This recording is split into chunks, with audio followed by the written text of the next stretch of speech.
Nina, hindi na talaga kita gusto. Ayoko na sa'yo. I hate you. I hate you. I hate you. Ililibing ko na feelings ko sa'yo. Ayoko na. Ayoko na sa'yo. Sino ililibing mo? Yung langgam. Sakit po eh. Sakit-sakit. Kinagat po ko, wala naman po akong ginagawang masama sa kanya. So, ang ginawa ko, nilapirot ko. At nilibing ko. Diyan. Langgam nililibing, ha? Baka po kasi paglamayan ng family niya. Hirap na. Sakit eh. Sigurado ka ba hindi yan tungkol kay Brian? Ba't ko naman ito pagpupuyatan ng lalaki? Hindi. Ikaw ba, sigurado ka na hindi ka may gusto kay Brian? Kahit yung crush-crush lang, ganyan. Tay!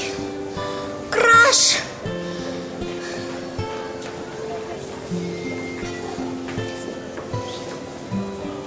Konti. Konti lang. Pero naging crush ko po siya. Tay, okay, naging.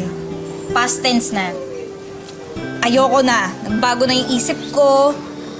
Kasi, ang hirap pong magkagusto sa artista.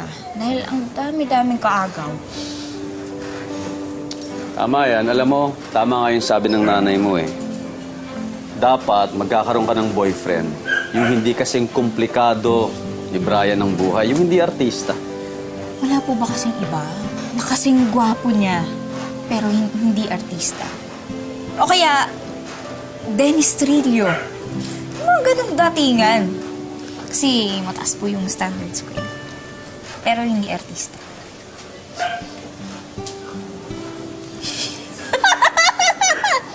Kung hindi malakas ang appeal ko, hindi kayo magkakatuluyan ng nanay mo naman.